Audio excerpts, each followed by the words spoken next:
özüm tanıştırıp ketsem, Жерге Талгайлын кулуну болом. Атым Кулмат. 1980-жылы туулгам. 36 жаштамын. Ушу мал чарбачылык менен алектенебиз эми айылда. Ушундай асыл тукум жылкыларды кармайбыз. Кара малдарды кармайбыз. Ошо бул жылкы менен ушу кичинебизден баштап эле жылкы менен чоңоюп келип атырык. Бул атты ушу Россиядан алдыргам. 2 жыл мурун алдыргам. Ошо 2 жылдан бери өзүмдүн колумда турат. Ошо улактарга имип барам. Муну кулунунда 100 миңге алдыргам.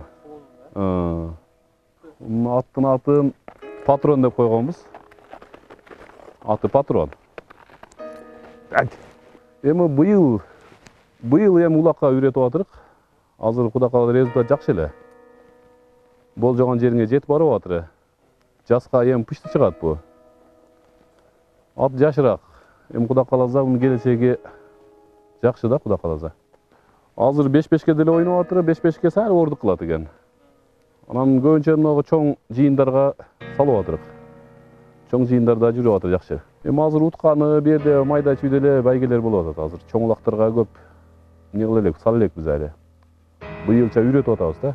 Быйыл эмки жылдан азыр эми жаш. Эми бышты чыгат жазга Кудай кааласа. Эми өзгөчөлүктөрү деле жок мунун. Өзгөчөлүктөрүн эми биз үчүн жок, жоргозу жакшы жүгүрөт.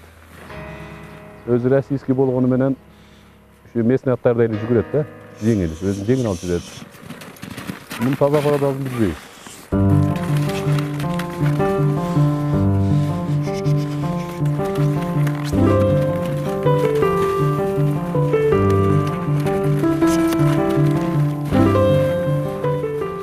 Былтыр келип, кызыгышып тура чыккан муну 230 миңге баа кылышып, ошо менен сатпагам мен. Андан бери эч ким келе элек али. Аны жок, азыр 1-2 жылдын ичинде сата турган оюм деле жок. Атты эми Кудай кааласа жакшылап тарбиялап, анан келечегин көрөбүз да.